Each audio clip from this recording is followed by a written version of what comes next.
آدم علیہ السلام سے جب خطا ہوئی اور وہ بھول کر جنت کا وہ پھل کھا بیٹھے جس کے کھانے سے ان کو روکا گیا تھا، تو جب انہیں اپنی اس بات کا احساس ہوا کہ انہوں نے درست نہیں کیا اور ان سے جنت کا لباس اتروا لیا گیا، تو وہ فوراً اپنے رب کی طرف پلٹے اور انہوں نے اعتراف کیا اور دعا کی، ربنا ظلمنا انفسنا وان لم تغفر لنا وترحمنا لنکونن من الخاسرین، کہ اے ہمارے رب، ہم نے اپنی جانوں پر ظلم کیا، اور اگر تو نے ہمیں معاف نہ کیا اور ہم پر رحم نہ کیا تو ہم ضرور نقصان اٹھانے والے ہو جائیں گے۔ گویا انسان غلطی تو کرتا ہے، لیکن اگر وہ رب کی طرف پلٹتا نہیں اور رب اس پر رحمت نہیں فرماتا تو پھر انسان کا کوئی ٹھکانہ نہیں۔ روزے کی حالت میں انسان کو اپنے آپ کا جائزہ لینے کا موقع ملتا ہے، کیونکہ بہت سی مصروفیات اور مشغولیات سے، خصوصاً کھانے پینے کی مشغولیت سے فراغت پانے کے بعد جب روزے کی حالت میں، بھوک کی حالت میں اس کو اپنا محاسبہ اور اپنا جائزہ لینے کا موقع ملتا ہے تو اپنی چھوٹی بڑی بہت سی خطائیں، بہت سی غلطیاں یاد آنے لگتی ہیں۔ ایسے میں انسان کا کام یہ ہے کہ انسان اپنی ہر غلطی پر اللہ تعالیٰ سے توبہ کرے اور دن میں کثرت کے ساتھ استغفار کرتا رہے، اللہ سبحانہ وتعالیٰ کی طرف رجوع کرتا رہے، خاص طور پر روزے کی افطاری کے وقت اور پھر سحری کے وقت، کیونکہ سحری کا وقت توبہ استغفار کا وقت ہے۔ قرآن مجید میں اللہ تعالیٰ اپنے بندوں کی خصوصیت بیان کرتے ہیں، وَبِالْأَسْحَارِ هُمْ يَسْتَغْفِرُونَ، اور سحری کے وقت وہ استغفار کرتے ہیں۔ سحری کے وقت یا تو سحری کی تیاری ہو رہی ہوتی ہے یا پھر انسان اس وقت کچھ کھا پی رہا ہوتا ہے، لیکن کچھ نہ کچھ وقت، خواہ وہ کام کاج کے دوران ہی کیوں نہ ہو، ضرور ایسا نکالنا چاہیے کہ جس میں انسان شعوری طور پر اللہ تعالیٰ سے توبہ کرے، کیونکہ اللہ تعالیٰ اس وقت اپنے بندوں کی طرف خاص طور پر توجہ فرماتا ہے۔ حدیث میں آتا ہے، ينزل اللہ تعالی الى السماء الدنیا كل لیلة لنصف اللیل الآخر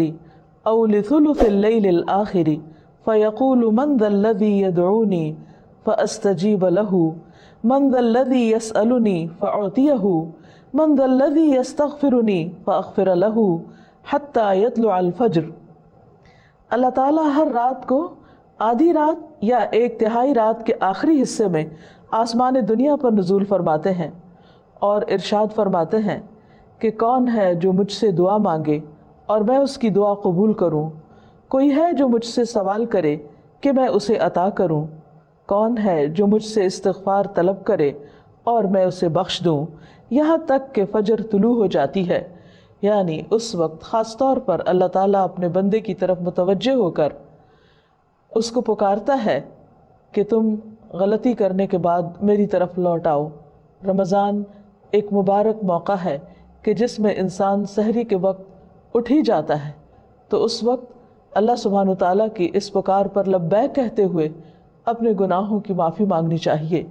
اور اس کی طرف رجوع کرنا چاہیے، کیونکہ وَمَن يَغْفِرُ الذُّنُوبَ إِلَّا اللَّهُ، کون ہے جو گناہوں کی بخشش کرے سوائے اللہ کے۔ ہم میں سے کون ہے جو یہ دعویٰ کرے کہ اس سے کبھی کوئی غلطی نہیں ہوئی یا اس نے کوئی گناہ نہیں کیا؟ ہم سب خطا کار انسان ہیں اور ہم سے غلطیاں ہوتی ہیں، لیکن غلطی پر توبہ کرنا اور غلطی پر شرمندہ ہونا انسان کی فطرت میں ہے۔ اگر انسان اس فطرت کو مسخ نہ کر دے تو جو ہی کوئی گناہ ہوتا ہے انسان کا ضمیر فوراً ہی اسے آگاہ کرتا ہے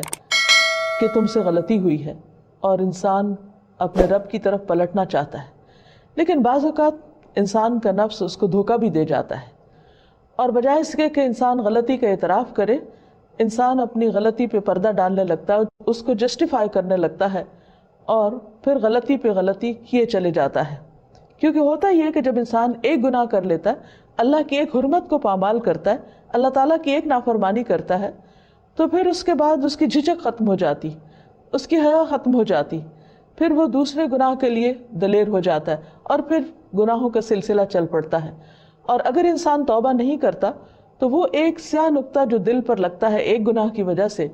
وہ نقطہ پھیلنے لگتا ہے حتیٰ کہ گناہوں کے ساتھ پورا دل سیاہ ہو جاتا ہے اور پھر انسان کے اندر سے احساس بھی ختم ہو جاتا ہے۔ اس کے باوجود انسان کو مایوس نہیں ہونا چاہیے۔ جب تک انسان کی جان ہے، انسان کی سانس کا سلسلہ چل رہا ہے، اس کے لیے معافی کا دروازہ کھلا ہوا ہے۔ حدیث میں آتا ہے کہ ان اللہ یقبل توبۃ العبد ما لم یغرغر، اللہ تعالیٰ بندے کی توبہ قبول کرتا ہے جب تک کہ اس کے سانس اکھڑنے نہ لگے، یعنی دنیا سے رخصت نہ ہونے لگے، فوت نہ ہونے لگے۔ تو گویا ابھی اللہ تعالیٰ نے ہمیں جو زندگی اور یہ موقع دیا ہے، اس میں ہم واپس پلٹ آئیں، رجوع کر لیں، اللہ تعالیٰ کو راضی کر لیں اور کبیرہ اور صغیرہ دونوں طرح کے گناہوں سے معافی مانگیں۔ صغیرہ گناہوں کے کفارے کے لیے تو نماز، روزہ، حج، زکوٰۃ اور دیگر نیکیاں، امر بالمعروف، نہی عن المنکر، یہ چیزیں انسان کے لیے کفارہ بن جاتی ہیں۔ لیکن خصوصاً کبیرہ گناہوں کے لیے خاص طور پر معافی مانگنا ضروری ہے۔ مثلا کبیرہ گناہ کیا ہے؟ مثلا اللہ سبحانہ وتعالیٰ کے ساتھ شرک کرنا، اور اس کے بعد والدین کی نافرمانی،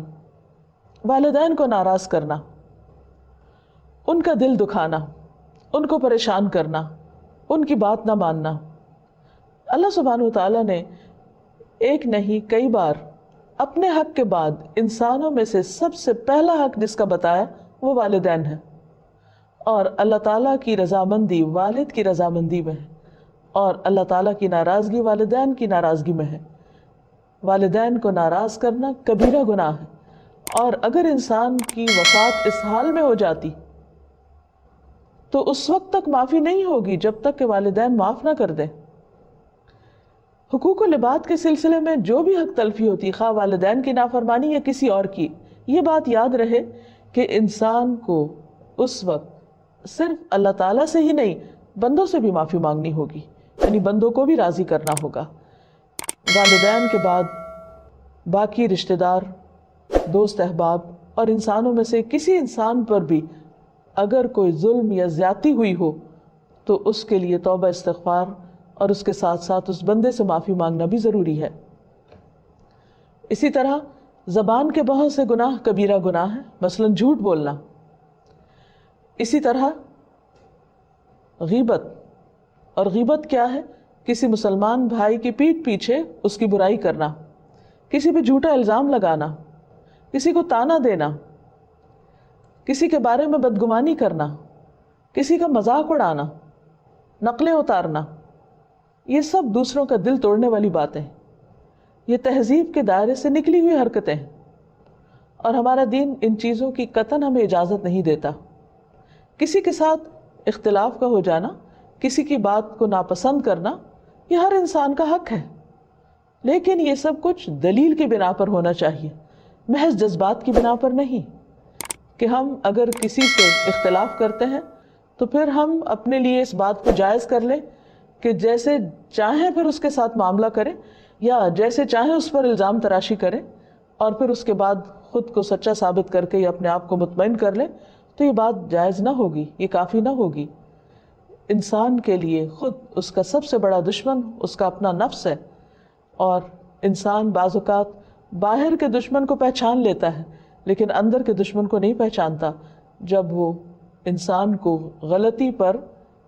تھپکیاں دے کر سلا دیتا ہے، یا اس کو مطمئن کر دیتا ہے، یا پھر اسے صرف دوسروں کے عیب دکھاتا رہتا ہے اور اپنے عیب بھلوا دیتا ہے۔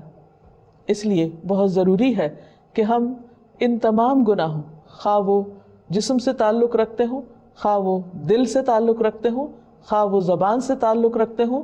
ان تمام گناہوں پر نمبر 1 شرمندگی کا اظہار کریں، نمبر 2 ان کا اعتراف کریں، نمبر 3 آئندہ نہ کرنے کا وعدہ کریں، اور نمبر 4 اللہ رب العزت سے دعا کریں کہ وہ ان گناہوں کو ڈھانپ دے، ان کو ہمارے نامہ اعمال سے مٹا دے، اور ہماری توبہ کی وجہ سے ان گناہوں کو بھی ہماری نیکیوں میں بدل دے، کیونکہ اللہ تعالیٰ کے لیے کچھ بھی مشکل نہیں۔ قرآن مجید میں آتا ہے وَهُوَ الَّذِي يَقْبَلُ التَّوْبَةَ عَنْ عِبَادِهِ، وہ اللہ ہی تو ہے جو بندوں سے توبہ قبول کرتا ہے